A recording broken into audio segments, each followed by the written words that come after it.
Hi, Jens. Thanks so much for agreeing to talk about your experience with coaching and sharing with other people. Um, just so everybody knows, what we're going to do is just talk a little bit about what it was like before you started, what it was like during coaching, and sort of the results that you got from coaching. Sure. Awesome. So, can you just describe briefly what sort of state you were in when you began coaching, some of the concerns that you had, and what really brought you to the table?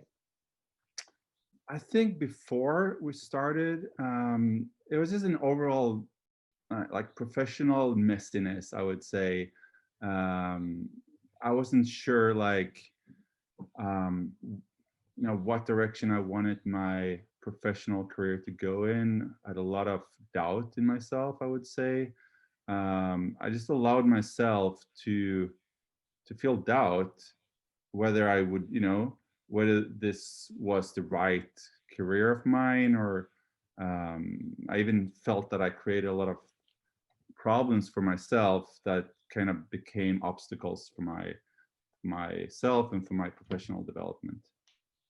I'm a graphic designer and photographer, and I've been doing this for quite some time now. And um, I don't know. I just felt like I wasn't sure like how to where to take my career from here, whether I should double down on photography or graphic design or try to do both. And I just spent a lot of time and effort thinking about those issues, and that just made me feel pretty lost in a way. I guess it made me unable to really focus and on my professional career, and instead of just going out and see what opportunities I actually have, just thinking about my professional life and my career, and things I wanted to do, or if I, choices I had, instead of just seeing opportunities and, taking action on those opportunities. I kind of wasted a lot of time just, you say dwelling on that? Right. Anyway, Yeah. so what happened just another day was that I just saw an opportunity online in a Facebook group. And first I was, I just left it for like a few minutes. And then just changed my mind. And I went back to it and said to myself, of course I can do this. I reached out to him, and he came back to me a few minutes later. And then I, sent over my resume, and now, this may actually lead to something. Afterwards, I was thinking, I don't think I would have acted this way before, um, the way I felt before we started the coaching. It kind of highlighted what kind of change um, coaching like this can actually make, and how you can change your perspective and understand how much power you actually have over your own life and your own, professional career.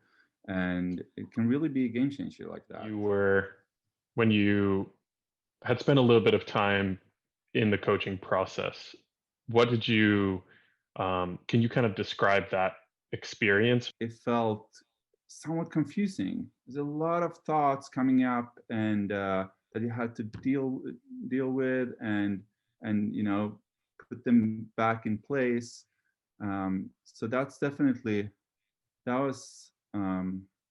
definitely challenging. But then after half of the weeks, probably things pieces started to fall into place, and you started to get a much better understanding of what you could actually do and how much power you actually have to make necessary change. How would you describe the coaching process, like as a process, to somebody who has never done it before?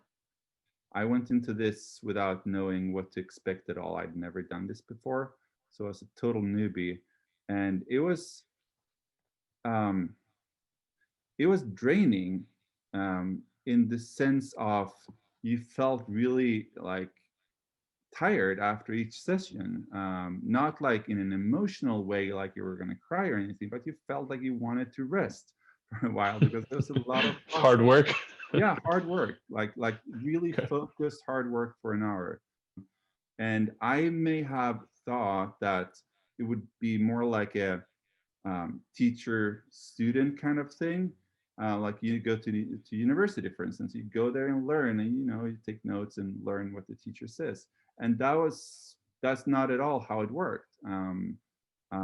It's really, you do all the work yourself, and you're getting some sort of guidance, but you are the one in charge and have to be in charge and take all the decisions yourself, and that can be really challenging. And it took me a little while to understand that this is the process, and then also trust the direction of this process that is actually going to lead to something really substantial in the end. Mm.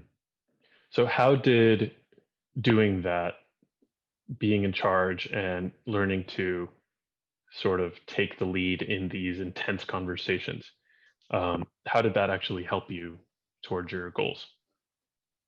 I mean, it was definitely a couple of aha moments in those sessions for sure. But then of course you start to connect the dots and see, like, how can I apply this kind of thinking, how can I approach my issues, my professional issues, the same way.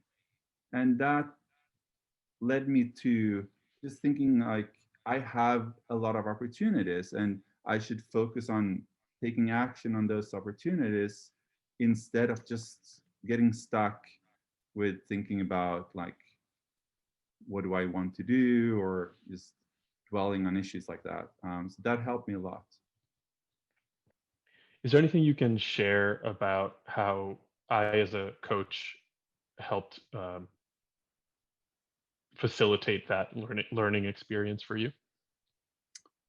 Yeah, I mean, after I kind of understood that you were not there to give me answers, but what you did was actually circle back a lot of perspectives, um, and then just presented that back to myself in a way that was really eye-opening. It's really hard to describe, but it was really an eye-opening process, and to have that outside perspective of what I just said, or like what I said 2 weeks ago, and that was really helpful. And I think that's really what a coach can do, which you can't get from a book, for instance. If you just read a book about self-help or something like that, that's really the big difference, I think.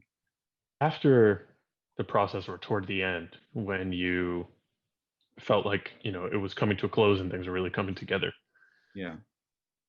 what were some of the tangible real life changes or results that you saw? I just felt like,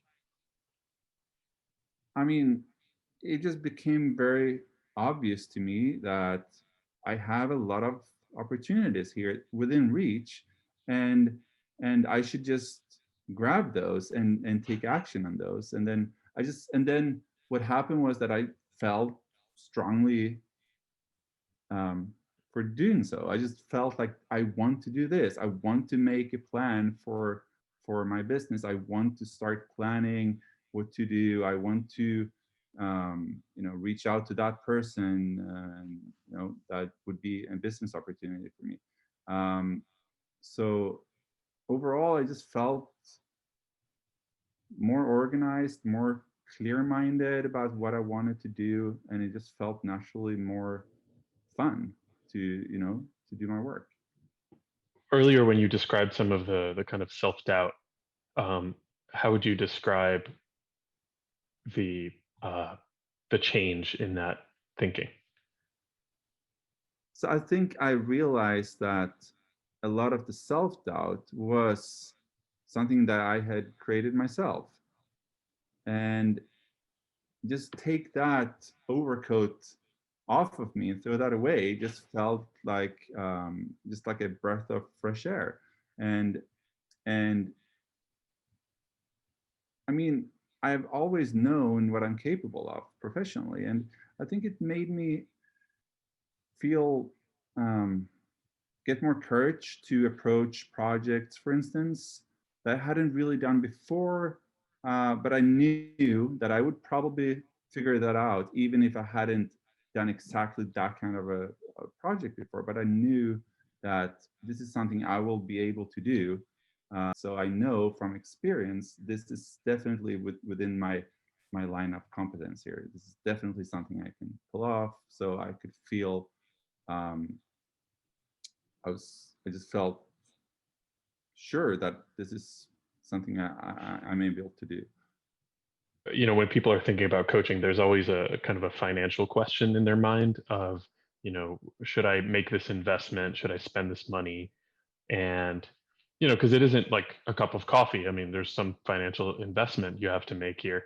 Yeah. Um, so would you share your thoughts on, what were kind of the hesitations that you had about making the investment, and what ultimately convinced you? And then, you know, looking back on it after, how do you feel about making the investment?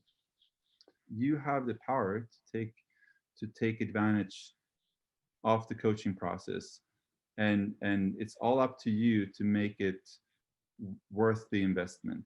If you do so, that money can, I mean, it can tenfold or hundredfold over a couple of years, definitely, if you put those new insights into practice, and if you use them in your business, then it's a very small investment for what you can get out of it.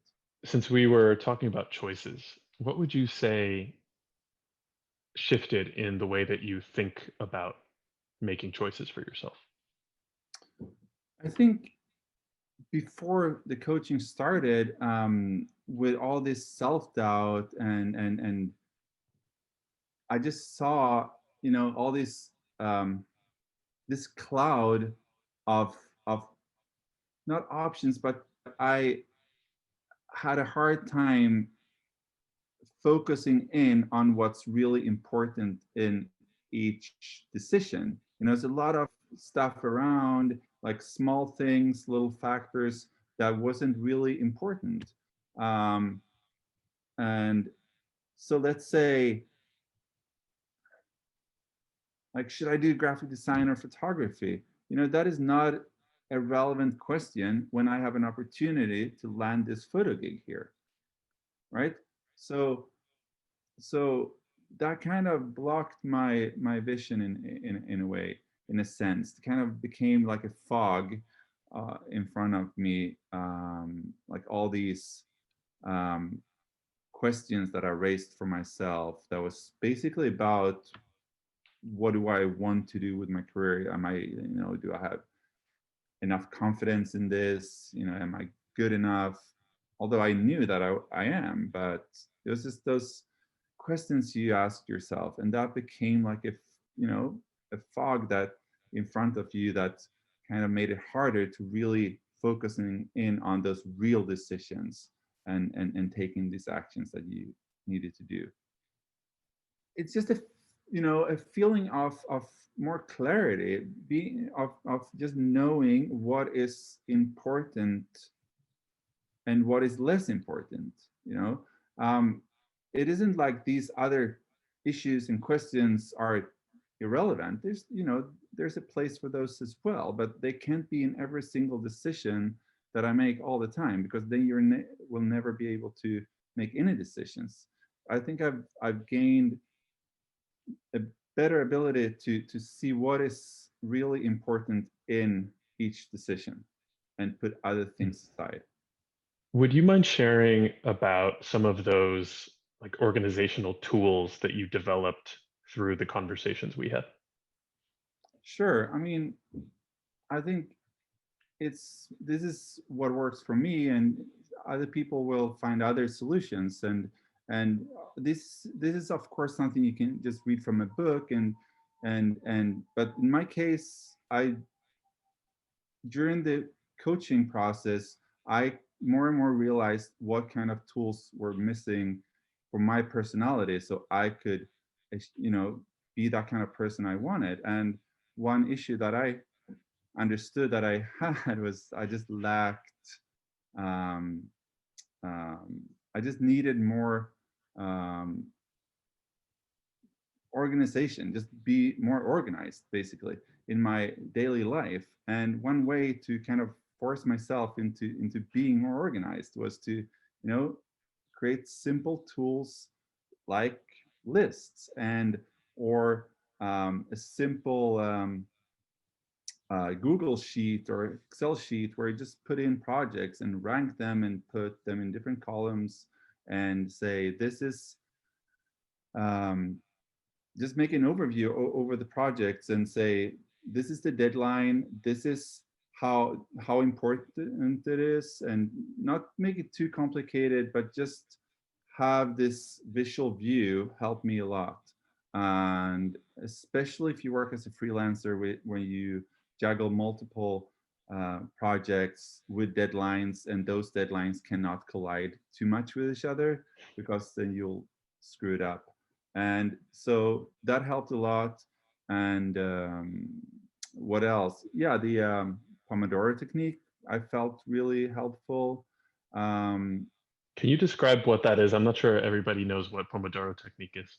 Sure, it's dead simple. You just put an egg timer on whatever amount of time you want to work on a project, and then you stick to that. You just focus like 100% of your attention to your work, and then when you're done, you allow yourself to do something else for a set amount of time as well. So you have that reward built in.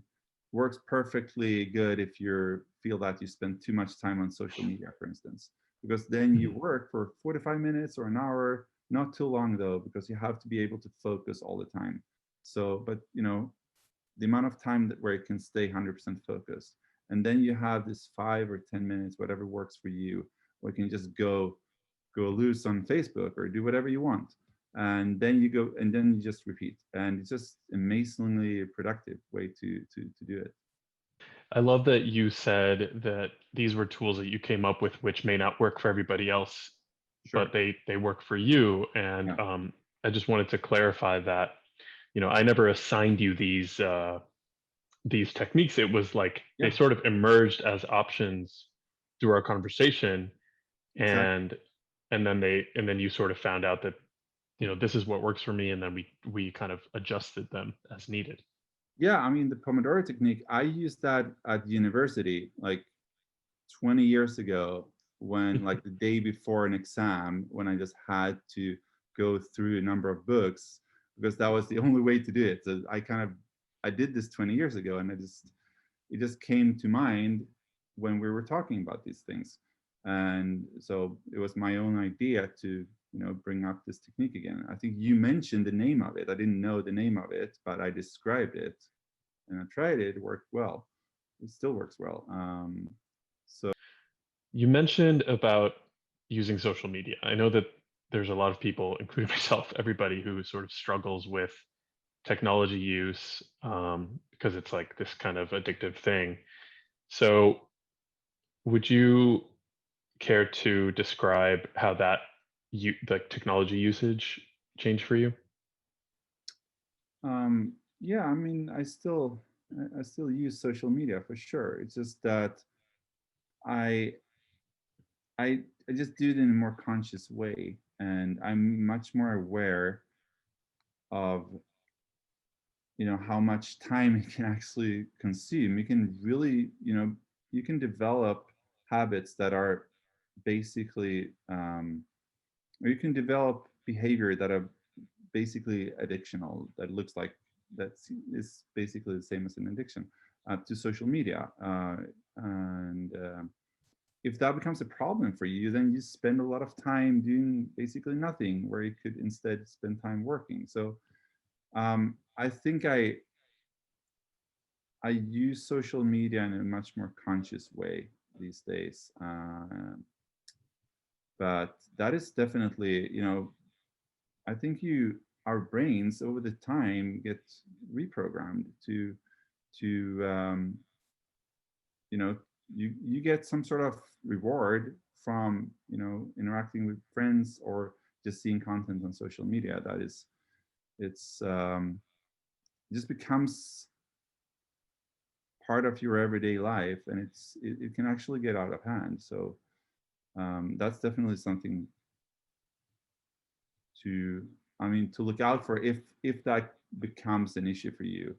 Right. I felt that was like borderline an issue for me, and I've definitely taken actions to you know to control that a lot better. Can't say I'm done, for sure not, but much better at least. Um, so is there anything else you'd want to share? Any impact that you felt coaching had, or any results? Anything else that comes to mind? I've only talked about my professional life, but your professional life and your private life and your relationship with your wife or your husband or your friends, and they all go together. So if you definitely have the advantage you can get out of coaching, and the benefits of coaching in your professional lives will spill over to your private life also. So it's also an opportunity to have a better and healthier, just health better and healthier life overall, and with better relationships to people that you care about. So, and I felt like it has spilled over to my private life as well, which is great. Just a bonus. I can give you an example. um, if you are less organized, to put it in a nice way, with your work schedule, and you have a tight deadline to meet, that may lead to you being up till 4 o'clock in the morning to finish something. So you actually finish what you promised your client. That is not a healthy way to keep your relationship together.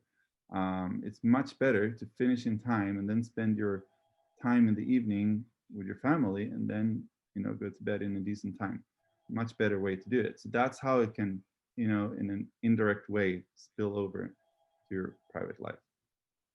So thanks so much for sharing all of that. I hope it's helpful to people, and I'm so glad that coaching had this positive impact on you. It makes me, you know, feel so filled with gratitude. So I appreciate you sharing all of that, and thank you so much. Yeah, thank you. I've had a really good, very good outcome of it. So thank you.